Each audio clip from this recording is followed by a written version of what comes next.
When I left ROC, they made fun of me and said I couldn't stand the heat.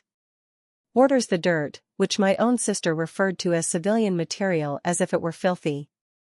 During family meals, they praised her medals and spoke over me as though I were undetectable, and even after I enlisted years later, there was little hoopla. Acted as like I were a fluke or a joke, and she's just acting like a soldier. Greetings.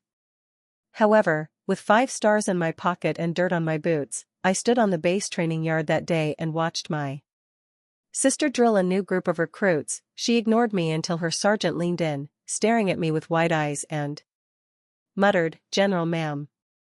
The ensuing quiet could cut steel, and my sister saw me for the first time as more than a dropout shadow, but she didn't know because she hadn't even bothered to inquire. The missions I undertook, the years I served under false pretenses, and the wounds I don't speak of, and she now had to give me a salute, but the true narrative doesn't end there. Hello, I'm Belle, and I haven't spoken for years about where I went.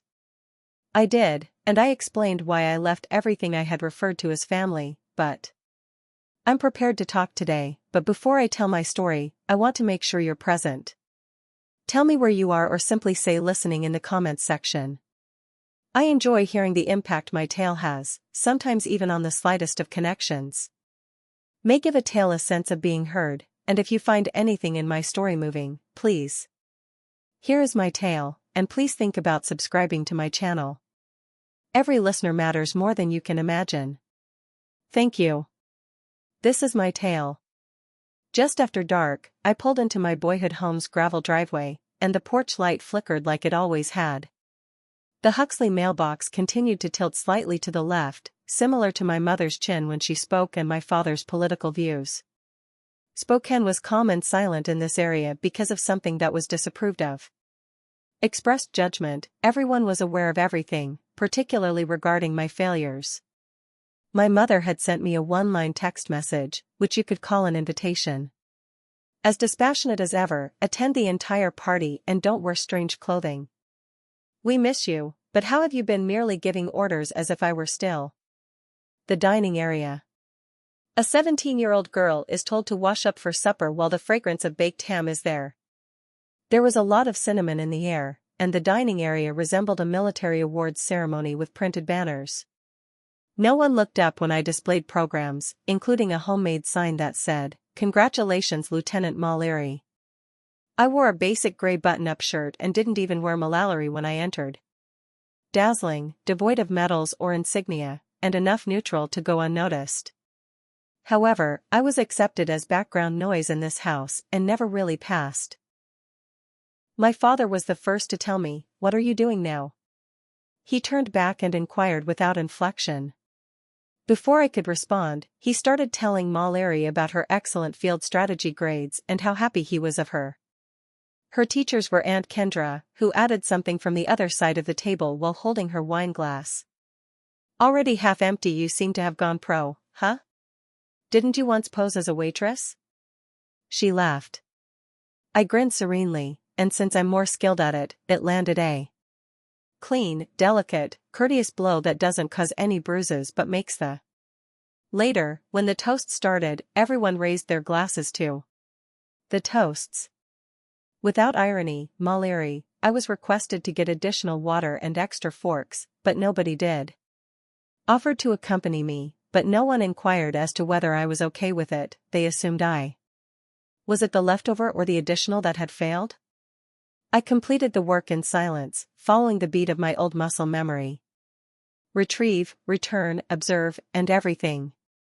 While recalling how I had disappeared from this house 10 years prior, broken by something I couldn't even name, I had turned down a full writing scholarship at the time due to a breakdown.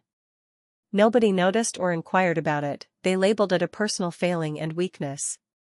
However, none of them were aware that I signed up for a military intelligence shadow contract 3 weeks later. My identity was concealed by codes, my name was removed from West Point records, and the message. Proxies, I didn't disappear. Instead, I went dark and stood clumsily at the table without a chair. Had been prepared for me, each seat had a small name card, but my mother only looked at mine. blinking too much, as if she had forgotten I was there. "Oh, I see. You can sit by the barbecue." I sat outdoors next to the folding chair that was on the porch, the chill seeping up through the chair's metal and humming propane tank. I saw Mallory laughing with a cousin through the window. Her outfit was spotless. Her eyes periodically wander to me for a little moment, but her voice is clear and she is not mean. Unkind but conflicted, as if even she was unaware of the feelings I evoked in. When the message arrived, I initially felt a slight vibration on my hip. From a gadget that was so thin and encrypted that nobody in that house could identify it.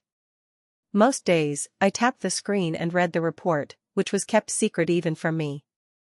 Security Council supervision of the Fort Irwin Observer assignment. I closed the gadget as my lips formed the first sincere smile of the evening.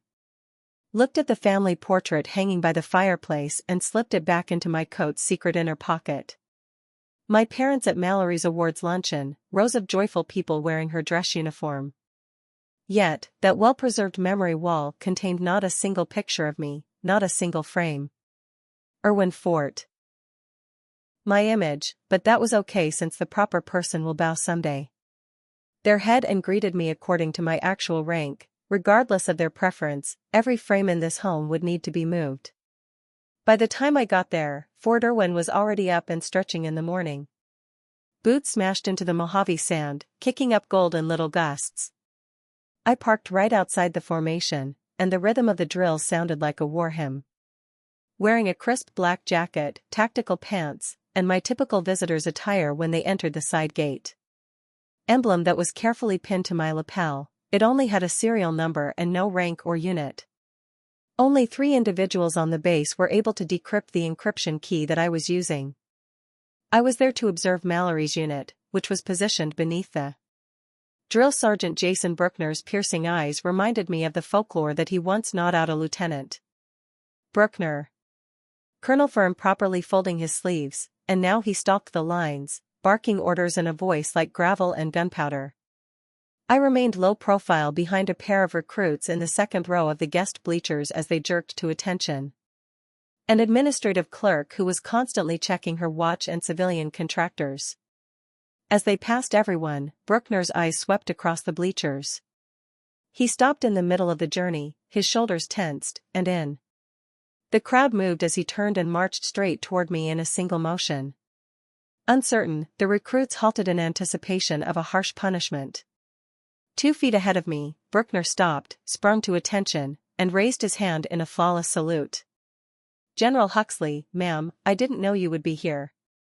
Silence descended like a vice. "Ma'am, General." Every officer shifted uneasily, every cadet froze, and Mallory stood motionless. Her practice gun fell to the ground with a clatter as the center in formation dropped it. Someone next to her said, "Wait for her," in a voice that broke the morning serenity. "Is your sister a general?" I said calmly, "I'm here off duty," without flinching. Bruckner's eyes moved sideways as he said, "Keep this quiet, Sergeant." Quickly nodded once and pivoted on his heel without saying anything else. Not even the ranking captain, who is 2 rows behind him, needs to hear him explain himself. Drills continued, but the field had changed, and whispers sneaked in as eyes glanced toward me. By mid-morning, I had fled the base, moving through the ranks like wind over dense grass. Through a side gate, but the consequences were already being felt, and news traveled more quickly. Stories swirling through the barracks and mess halls about an unlisted general, the ghost, were more than procedure could handle. Of a show, nobody mentioned the woman who appeared out of nowhere and caused Bruckner to salute Mallory. Now that she had new electricity, she was the mystery rather than just the top recruit. Mallory sat on her bunk that night, the sibling of an untouchable. Her face was still red from the flurry of inquiries, and her bunkmate was already dozing. "Did you know your sister's in?" Although her black operations intelligence was genuine, she was actually unaware of it. Nothing at all, she had always viewed me as the failure and the dropout. After lights, the sister who disappeared when things became difficult wasn't so sure.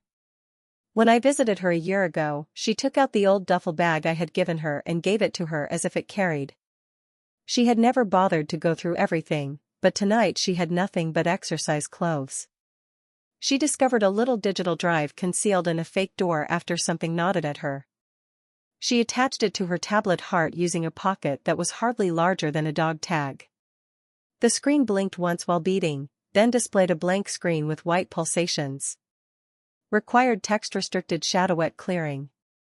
After hesitating, she entered her cadet credentials and temporarily cleared the screen. Paused, flickered, and beeped softly, then another message appeared right before the screen went blank once more. Greetings, Mallory Huxley. My secure line buzzed at 3:47. The breach. Not the typical updates or pings that I had become accustomed to over 10 years of invisible warfare, but a full-spectrum protocol. My tablet screen is glowing red, indicating that a breach level 4 clearance is needed. I was still at Fort Irwin, hidden away in a nondescript guest room, like a throbbing sore. The air in the suite, which had blackout curtains and no housekeeping, smelt like bleach and dry dust, but my thoughts were already. I took the encrypted device from the wall safe and decrypted the alert one after leaving the room because something wasn't right.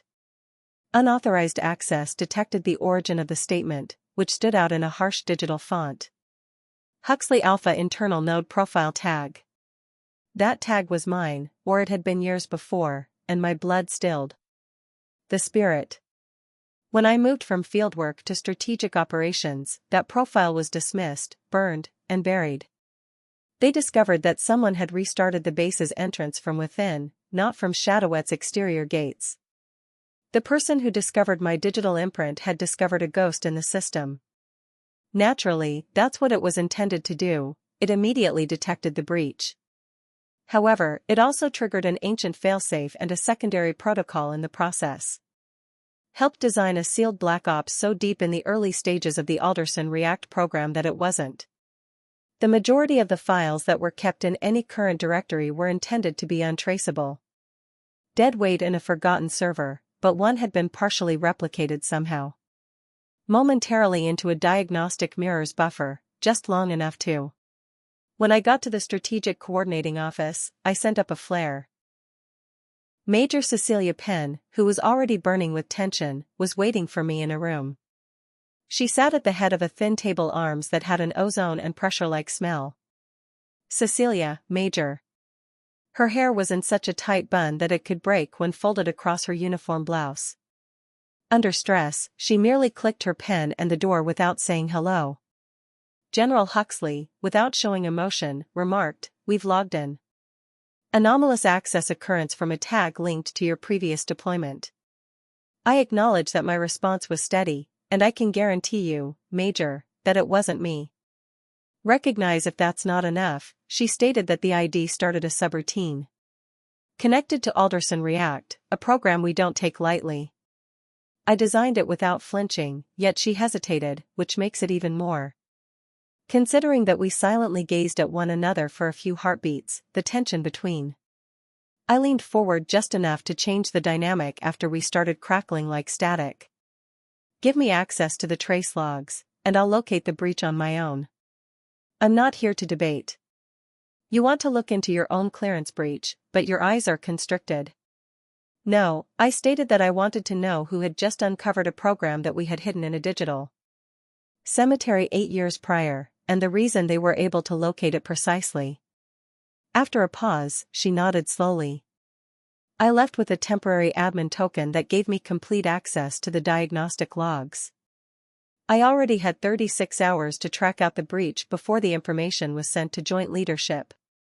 I had a hypothesis, so I silently searched the metadata of the digital fingerprint was not fully cleaned when the access point was triggered. Clumsy but recognizable, it came from a gadget I hadn't seen in years. I once gave Mallory the duffel bag I used to carry in the field. I felt sick to my stomach because she didn't know what she had touched or comprehend the. She had passed the quiet tomb, but it made no difference because the system now had no grace for the sole purpose of exposure, and in this instance, exposure. Exposure represented more than just humiliation, it also raised the possibility of a federal review. Hearings for declassification and a risk to ongoing activities in 3 distinct places, but I neglected to report her. Rather, I started one of the few encrypted back channels to Bruckner. Bruckner's back channel. Individuals I trusted who had first-hand knowledge of the situation and a proven track record of avoiding politics. Since I was aware that he had backups of previous deployments, I created a simple but accurate statement requesting network logs and any. At the conclusion of the communication, I typed one firewall echo file that was still in his personal archive. Last but not least, this wasn't a coincidence, someone wants me to be revealed, not simply compromised. After that, I submitted it and watched for the storm to make the digital lights tighter. The Fort Irwin Forensics Lab buzzed with that artificial stability that only the government could provide, it never flickered. Structures appeared to be masters of ageless, emotionless precision. I had been granted temporary control of the investigation, which was a nod to my position but lacked the respect that typically accompanied it. I still needed access, not adoration, and I had it standing next to me. Without asking any questions, Bruckner's arms were crossed and his eyes were as sharp as a bayonet. His strength, he trusted his gut more than his curiosity, and his gut had long. I traced the trace backward, decrypting one layer at a time, and discovered that I could trust mine. The file Alderson React hadn't been there until I discovered the breadcrumb I had anticipated. Been completely opened, but only briefly perused enough to cause a warning but not enough to explode. Despite being obvious, the signal came from a temporary device that I realized that 2 weeks ago, during a live simulation, I gave it to Mallory. Ordinary issue, nothing special, but she had kept it and utilized it, while I didn't. I summoned her to her barracks, and when she walked there, her stance was more rigid than normal, as if she had been ready for an unexpected chastisement. She stopped in the doorway, her gaze shifting between Bruckner and me. He nodded slightly, but that was all I did.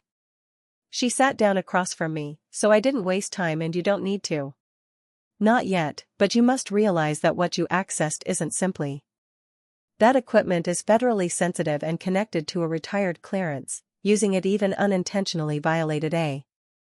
We cannot act as though the boundary didn't exist. Mallory firmly swallowed her face. Displaying both terror and bewilderment in equal measure, this isn't only a technical glitch I continued, if you don't cooperate with me going ahead, you're a liability, which makes this a. There was silence during the criminal probe long enough for me to hear the security system's gentle ticking as it recedes into the wall, followed by a voice so tiny I could hardly identify it. I didn't respond when she said, "You're a general, that's real." She leaned forward a little bit. "You never informed us or me. I was only curious as to how many of you were never seen," and occasionally my response came out softer than I intended. "When no one wants to see you, the only way to survive is to hide." Her shoulders dropped, and she didn't protest, that was novel. Her shoulders dropped.